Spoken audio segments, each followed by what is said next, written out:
নাইব পাৰে নেকি অকণমান নাই এতিয়া ভাল লাগিছিলে ঠিকে আছে নেকি হয় নাই ঠিকে আছে বুজিছা অ'কে অঁ বেয়া লগা নাই টোনটো এতিয়া চাওঁ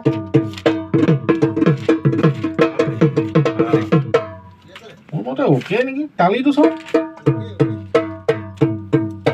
ষ্টিকটো চাওঁ বাৰু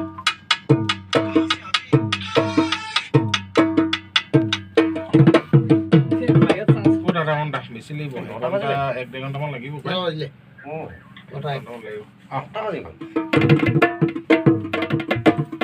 অ'কে কাউণ্টটো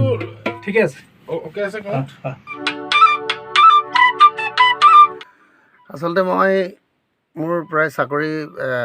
29 বছৰেই হ'ল প্ৰায় মই 23 বছৰ কাল মানে যান বাহন পুলিচ হিচাপে মানে আৰক্ষী হিচাপে মই কৰ্মৰত প্ৰায় 19 বছৰ মই গুৱাহাটীত কৰ্মৰত আছিলোঁ ট্ৰেফিকত আৰু বৰ্তমান মই ট্ৰেফিকতেই কৰ্তব্য কৰি আছোঁ আৰু মই এটা মনত পুহি ৰাখিছিলোঁ যে যান বাহন আইনৰ ওপৰত যে এটা গান কৰিব পাৰি নেকি সেইমতে মই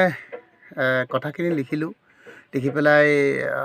আমাৰ মিন্ময় মিত্তিকক দেখুৱালোঁ মোৰ চিনাকি হৈছিলে কোনোবা এটা পৰিস্থিতিত তাত দেখাই পেলাই তেওঁ ক'লে যে এইটো ভাল গানেই হ'ব এইটো মই বিহু সুৰীয়া কৈ দিম সেইমতে মই আমাৰ ৰাজীৱ শৰ্মা ফিউজন মিউজিকৰ স্বত্বাধিকাৰী তেখেতকো এই সম্বন্ধে জনালোঁ দেখুৱালোঁ তেখেতলোক যথেষ্ট ইনস্পিৰেশ্যন দিলে কুসুম কৈলাশ আমাৰ বিপিন দা তেওঁলোকে গানটো ভাল পাইছে তেওঁলোকে সুৰ অলৰেডি সুৰ আমাৰ মিন্ময় দিলে খুব ভালেই হৈছে আশা কৰোঁ ৰাইজে আঁকোৱালি ল'ব আৰু ইতিমধ্যে কাম আৰম্ভ হৈছে বেছিকটো বিহুৰ আগতে শুনিব পাব লাগে কাৰণ যথেষ্ট তৎপৰতাৰে কামখিনি আৰম্ভ কৰা হৈছে তাকে আজি মইনুল ইছলাম দাৰ যান বাহন আইন শীৰ্ষক এটি গীত তেখেতে নিজে লিখিছে আপোনালোকে শুনিবলৈ পাব গীতটো ষ্টুডিঅ' ফিউজনত এতিয়া আমি কি বুলি কয় ট্ৰেকটো কৰিবলৈ লৈছোঁ আৰু আশা কৰোঁ সকলোৱে ভাল পাব আৰু মইনুলালৈ বহুত শুভেচ্ছা